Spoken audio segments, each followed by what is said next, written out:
Hello दोस्तों, नमस्कार।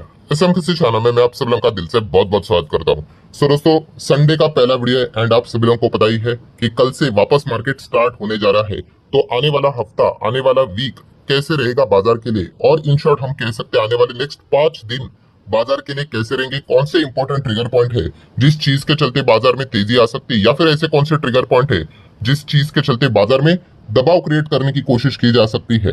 इसी से रिलेटेड पूरा वीडियो यहाँ पे कवर होने वाला है। तो चलिए स्टार्ट करते, बट आपको पता ही है कोई भी चीज स्टार्ट करने से पहले हम लोग दो फॉर्मेलिटीज को चेक करते हैं। सो उसी के साथ शुरुआत। तो चलो दोस्तों, जैसे हम लोगों ने कहा था कि दो फॉर्मेलिटी के साथ शुरुआत करेंगे। पहली फॉर्मेलिटी है कि हॉलीडे, क्या कोई हॉलीडे है? तो आप सभी लोगों को पता है कोई हॉलीडे नहीं है। डायरेक्टली 15 अगस्त के दिन ही मार्केट में हम लोग को छुट्टी देखने को मिलने वाली है। उसके पहले जितने भी हफ्ते हैं उसमें एक भी पब्लिक हॉलीडे नहीं, मतलब हर हफ्ता पांचों में से पांचों दिन मार्केट में काम यहाँ पे होने वाला है। सेकंड फॉर्मेलिटी की बात करेंगे तो एज यूजुअल बाजार का माहौल क्या कहलाता है। तो माहौल की अगर हम लोग बात करेंगे तो ये तो फ्राइडे के दिन का माहौल हो गया, जहाँ पे 200 पॉइंट की गिरावट और वीकेंड से नियर बाय 1% के आसपास की गिरावट हम लोग को देखने को यहाँ पे मिली थी। ठीक है, गिरावट के पीछे का रीजन भी हम सभी लोगों को बताइए। यस, कि पुअर आईटी कंपनीज के नंबर्स। ऑब्वियसली अभी सभी आईटी कंपनी के नंबर थोड़ी ना है, केवल दो ही कंपनी के नंबर आए, बट वो अपने अपने सेगमेंट में लीडर्स है। एंड वहां पे ही हम लोगों को देखने को मिल गया कि काफी थका हुआ परफॉर्मेंस देखने को मिल गया। एंड इसी चीज के चलते फ्राइडे के दिन की बात कर ले, बेयर वालों ने मार्केट में जबरदस्त तरीके से यहाँ पे इस चीज का फायदा उठाया और मार्केट को गिरा दिया।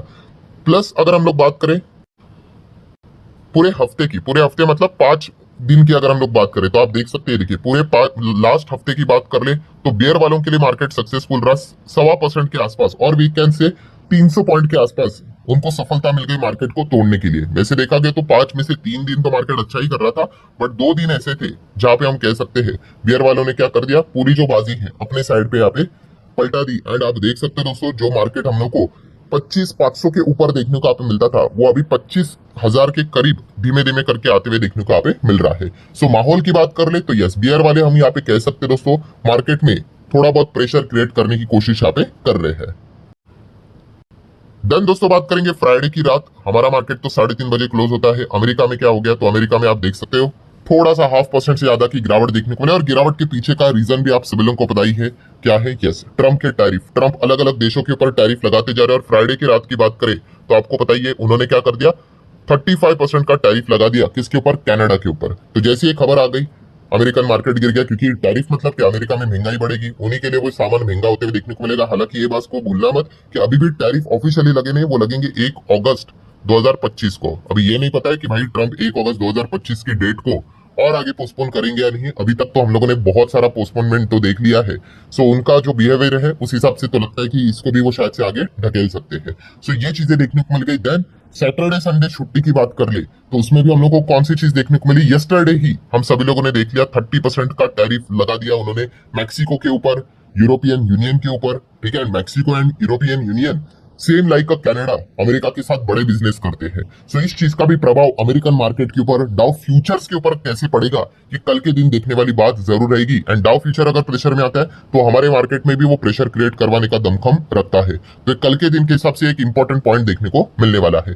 ऊपर से अगर बात करें इंडिया एंड अमेरिका के ट्रेड डील के बारे में, तो ऑफिशियली अभी भी कोई खबर, मैं वीडियो बना रहा हूँ तभी तक तो देखने को नहीं मिल रही है, बट हम लोगों ने ये जरूर देख लिया, कल के दिन भी मैंने इसके ऊपर डिटेल वीडियो बनाया था कि बातचीत अभी भी चलते हुए देखने को मिल रही। रिपोर्ट के जरिए भी खबरें आई थी कि शायद से 20% तक या फिर उससे नीचे भी शायद से टैरिफ हमारे ऊपर यहाँ पे लग सकता है। ऐसी खबरें हैं, बट कोई ऑफिशियल खबर यहाँ पे है नहीं। And even though trade deal अगर हो भी गई, 20% भी पकड़ कर चलो, तो भी हमें खुश नहीं होना है, क्योंकि जैसे मैंने आपको कहा कि ट्रम्प का असली जो फोकस है, टारगेट है, वो ब्रिक्स को तोड़ना है। एंड ब्रिक्स की अगर बात करें तो हम सभी लोगों ने देख लिया, इसके पीछे तो भाई रिचर्ड भी लगते हुए देखने को यहाँ पे मिल चुके हैं, जो कि अमेरिका के सेनेटर है। उन्होंने तो ये तक कह दिया कि बोन क्रशिंग सैंक्शन यहाँ पे आने वाले हैं। ठीक है, रशिया का ऑयल जो भी बाय करते like India, China and Brazil, इन सबके ऊपर बड़ा अटैक यहाँ पे होने वाला है। मतलब हम कह सकते हैं जो 500% टैरिफ की बात यहाँ पे हो रही थी, वो बिल शायद से हम लोग को आगे पास ऑन होते हुए देखने को मिलने वाला है। सो अगेन कह रहा हूँ, ये बार बार कह रहा हूँ कि ट्रेड डील अगर हो गया तो इसका अर्थ ये नहीं कि मार्केट बस भागते भागते 30-35 हजार हो जाएगा, बिल्कुल नहीं। उसके बाद तो ये महा एपिसोड भी हम लोग को देखने को मिलने वाला है। सर ऐसा देखा गया तो कभी मार्केट तो फिर चैन की सांस ले ही नहीं पाएगा। एग्जैक्टली अभी फिलहाल ट्रम्प जब से आए हैं सबको यही हमारी बात छोड़िए, खुद अमेरिका वाले भी परेशान हो चुके हैं कि क्या करना है। ठीक है, तो जैसी सिचुएशन रहती है भाई, डील तो करना पड़ता ही है। तो ये फिलहाल जो पड़ाव है वो मैं आप लोगों को बताने की कोशिश यहाँ पे कर रहा हूँ। ध्यान अगर बात कर रहे दोस्तों, इस हफ्ते का one of the most important event CPI का डेटा, मतलब इन्फ्लेशन का डेटा देखने को मिलने वाला है। किसका? दोनों कंट्री का, अमेरिका का भी और इंडिया का भी। तो चलो, एक अच्छी बात है। कौन सी अच्छी बात है? दोनों देशों के जो ये डेटा आएंगे इन्फ्लेशन के, ये अलग अलग दिन आने वाले हैं। वो कभी कभी एक ही दिन पे दोनों डेटा आते हैं, मुझे वो बिल्कुल भी पसंद नहीं, बिकॉज वो फिर प्रॉपरली रिएक्शन मार्केट में देखने को ही नहीं मिलता है। ठीक है, बट चलो, इस वक्त ऐसा कुछ भी नहीं है। हमारा इन्फ्लेशन का डेटा कब आने वाला है? कल ही। यस, कल ही हमारा इन्फ्लेशन का डेटा आएगा, मार्केट बंद हो जाने के बाद। इसको आपने नोट करना है। एंड अमेरिका का इन्फ्लेशन का डेटा परसों, मतलब मंगलवार के दिन हम लोग को देखने को मिलेगा, अगेन मार्केट बंद होने के बाद। सो सेपरेट डेटा आने वाले, तो ये काफी अच्छी बात है। इन्फ्लेशन देखा गया दोस्तों तो दोनों तरफ से इन्फ्लेशन काबू में ही है, बट प्रॉब्लम क्या हो रही है? यस, इन्फ्लेशन बढ़ सकता है, इस प्रकार की खबरें देखने को मिल जाती है, खास करके ट्रम्प की पागलपंती। ठीक है, सो ये एक ऐसी चीज है जिस चीज के चलते थोड़ा सा प्रेशर वाला माहौल क्रिएट होते हुए देखने को मिल रहा है।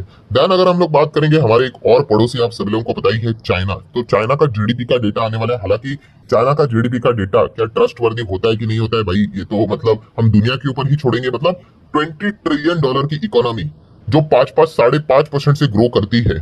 ठीक है, मतलब according to their data.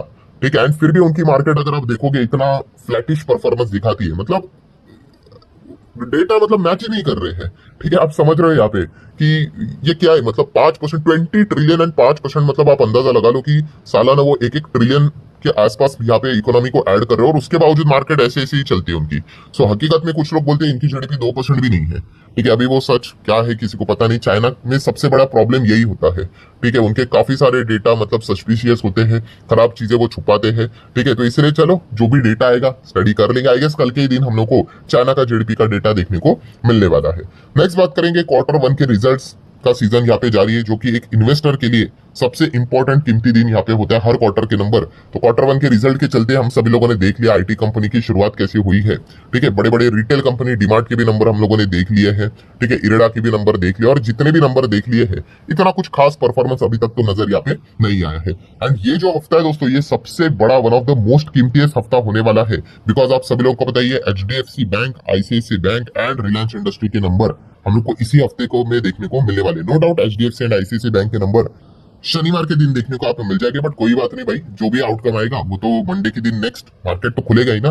And Reliance की भी बात कर ले तो उनका भी रिएक्शन मंडे के दिन ही देखने को मिल जाएगा, बिकॉज फ्राइडे के मार्केट बंद होने के बाद ही वो नंबर्स हम लोग को देखने को मिल जाते हैं। बट इंपॉर्टेंट पॉइंट क्या है दोस्तों, कि ये जो तीनों कंपनी के जो नंबर्स है, ये मार्केट का, ठीक है, इंडेक्स लेवल की अगर मैं बात करूं, एक भविष्य तय करवा सकता है। ठीक है, क्योंकि आईटी पिलर तो हम लोग को कमजोर होते हुए देखने को आप मिल चुका है, एटलीस्ट पहले दो नंबर्स के हिसाब से। अब ये जो पिलर्स है दोस्तों, अगर यहाँ पे कोई कमजोरी नजर आई तो बियर वाले मार्केट को जबरदस्त तरीके से यहाँ पे गिरा सकते हैं। ठीक है, तो ये सवाल के जवाब हम लोग को इसी हफ्ते को देखने को यहाँ पे मिलने वाले हैं कि क्या बियर को मदद मिलेगी या फिर बुल वाले कमबैक यहाँ पे करेंगे। तो ये देखना एक इंटरेस्टिंग फैक्टर यहाँ पे होने वाला है। नेक्स्ट बात करेंगे दोस्तों, तो सेबी अभी काफी ज्यादा एक्टिव होते हुए देखने को मिल चुके हैं, ऊपर से फ्रॉड्स स्कैम भी बढ़ते हुए देखने को मिले। इसके ऊपर मैंने कल के दिन डिटेल में वीडियो भी बनाया कि रिपोर्ट के जरिए खबर आई है कि बहुत ही बड़ा कुछ तो पंप एंड डंप का स्कैम हमारे सामने जल्द आ सकता है। सेबी इन्वेस्टिगेशन कर रहा है, 200 से ज्यादा कंपनीज सेबी के स्कैनर भी हम लोग को देखने को यहाँ पे मिल रही है। ठीक है, काफी लोगों ने कल के दिन कमेंट सेक्शन में भी बोला है, अरे सर कंपनी के नाम तो बताओ। अरे सारी चीजें दोस्तों अभी तक रिपोर्ट के जरिए किसी को कुछ भी पता नहीं, सिर्फ इतना ही पता है कि बहुत बड़ी रेड होती हुई देखने को यहाँ पे मिल चुकी है। 80 से ज्यादा लोकेशंस पे रेड पड़ी है। ठीक है, 100 से ज्यादा, 150 से ज्यादा फोन, लैपटॉप, इलेक्ट्रॉनिक गैजेट्स जब्त किए जा चुके हैं। सो वो किसी को नहीं पता है कि कंपनी कौन सी है, बट यस 200 कंपनी से भी ज्यादा फिलहाल तो बताया जा रहा है कि वो कंपनियां सेबी के रडार के ऊपर हम लोग को देखने को मिली, जहाँ पे पंप एंड डंप यहाँ पे हुआ है। लेट्स सी आगे क्या होता है, रिपोर्ट के जरिए खबर देखने को मिल चुकी है। ऊपर से एफएनओ की बात कर ले तो यहाँ पे आपको पता ही है सेबी भी परेशान हो चुका है। रिटेल पार्टिसिपेशन एफएनओ में बढ़ते जा रहे, कम ही नहीं हो रहा है, और बढ़ना कोई प्रॉब्लम नहीं है। ठीक है, बढ़ना है तो बढ़ सकते, बट प्रॉब्लम यह है कि लगातार वो पैसे उड़ाते ही जा रहे, खोते ही जा रहे हैं। ठीक है, कमा तो नहीं रहे, आप सभी लोगों को पता ही है। ठीक है, उनको बहुत सारे लोग जो कोर्स बेचने वाले होते हैं वो मोटिवेट करते हैं, अरे करो करो तुम ये बनोगे वो बनोगे। वो अल्टीमेटली खुद कोर्स बेचकर करोड़पति बन जाते हैं और रिटेलर्स की बैंड यहाँ पे बजा देते हैं। सो एफएनओ को कैसे अभी रोकना चाहिए, और इससे रिलेटेड से भी और भी सख्त नियम कानून कायदे कभी भी यहाँ पे ला सकता है।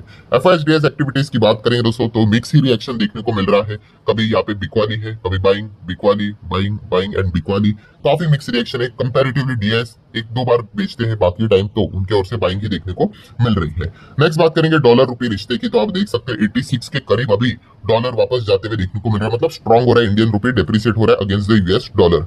गोल्ड की बात करेंगे, गोल्ड वापस लाख के पार जाते हुए देखने को मिल रहा है मैक्सिमम सिटीज में। बिटकॉइन की अगर बात कर रहे हैं, बिटकॉइन में आग लगते हुए देखने को मिल रही है, 1,17,665 एक बिटकॉइन जाते हुए देखने को मिला। ये बीच में मैंने वीडियो बनाकर भी आपको बताया था कि अब बिटकॉइन एकदम ऑल टाइम हाई लगाते ही जाएगा, बिकॉज वो जो खबर भी बीच में आई थी, कौन सी, इमारेट्स की अगर हम लोग बात कर ले, तो उन्होंने बात सामने रखी थी कि अगर आपको टिकट बुक करवानी है तो आप बिटकॉइन में भी पेमेंट करवा सकते हो। इससे रिलेटेड चीजें चलती हुई देखने को मिल रही है, मतलब ये तो करेंसी जैसा ही हो गया। एंड अगर एक बार अगर इस प्रकार से अगर इसको करेंसी का दर्जा अगर मिल गया, ठीक है, जिसमें आप मतलब क्या कर सकते हो, ट्रांजैक्शन कर सकते हो, तो फिर भाई इसकी तो वैल्यू बढ़ेगी ही बढ़ेगी। इसका सबसे पहला जो स्टेटमेंट दिया था वो टेस्ला इलॉन मस्क ने दिया था, बट बाद में टेस्ला इलॉन मस्क ने इस चीज को खारिज किया। उन्होंने बोला नहीं नहीं भाई, पैसे ही देने पड़ेंगे। पर उसके बाद अभी इमारेट्स का नाम हमारे सामने आते हुए देखने को यहाँ पे मिल रहा है, और उसके बाद वापस बिटकॉइन एकदम टॉप लेवल पे जाते हुए देखने को मिल रहा है। रही बात क्रूड की, तो क्रूड वापस 70 के ऊपर जाते हुए देखने को मिल रहा है, ठीक है। टैरिफ के चलते ही क्रूड में ये प्रेशर हम लोग को देखने को मिल रहा है। एंड अगर रशिया के ऊपर 500%, मतलब वही रशिया का जो ऑयल खरीदने वालों के ऊपर 500% टैरिफ अगर लगा दिया, तो ये दिक्कत और भी ज्यादा हम लोग को बढ़ती हुई देखने को यहाँ पे मिल सकती है, ठीक है। तो ये सारे पॉइंट्स के चलते दोस्तों ये हफ्ता देखना काफी इंटरेस्टिंग पार्ट यहाँ पे होने वाला है। आ जाते हैं आखिरी पॉइंट के ऊपर, ऑप्शन चेन की बात करें तो फिलहाल आप देख सकते हैं, आप सभी लोगों को पता है मार्केट में लगातार गिरावट देखने को यहाँ पे मिल चुकी है। सो यही देखने वाली बात है कि भाई 25,000 का लेवल, ठीक है, उसके पहले 2500 का भी यहाँ पे रहेगा। तो 2500 पे आप देख सकते हो 40,000 के आसपास हम लोग को लेवल्स देखने को यहाँ पे मिल रहे हैं। सबसे मजबूती तो भाई 25 पे ही रहेगी, नियर बाय 1 लाख के आसपास के लेवल्स देखने को यहाँ पे मिल रहे हैं। एंड अगर ऊपर जाना है, ठीक है, 25, 200, 300, 400, 500, तो हर एक लेवल पे कितना स्ट्रॉन्ग रेसिस्टेंट लेवल है आप यहाँ पे देख सकते हो, ठीक है। एंड सपोर्ट की बात करें तो सपोर्ट कितना कमजोर है। सो फिलहाल हम कह सकते हैं ये सारी चीजें दर्शाती है कि थोड़ा बियर वालों के ग्रिप में मार्केट देखने को यहाँ पे मिल रहा है। मतलब क्या है कि थोड़ा अगर और एक दो अगर नेगेटिव खबरें अगर बियर वालों को प्रॉपरली यहाँ पे मिल गई, तो पूरी तरीके से बाजार में बड़ी बिकवाली लाकर 25 को भी तोड़ने की कोशिश यहाँ पे कर सकते हैं। सो ये हफ्ता ये सारी चीजों के चलते देखना काफी इंटरेस्टिंग यहाँ पे रहने वाला है। सो आशा करता हूँ दोस्तों जितने इंपॉर्टेंट पॉइंट्स थे वो सारे मैंने कवर कर लिए। वीडियो हेल्पफुल लगा होगा, आप चाहो तो लाइक एंड शेयर कर सकते हो।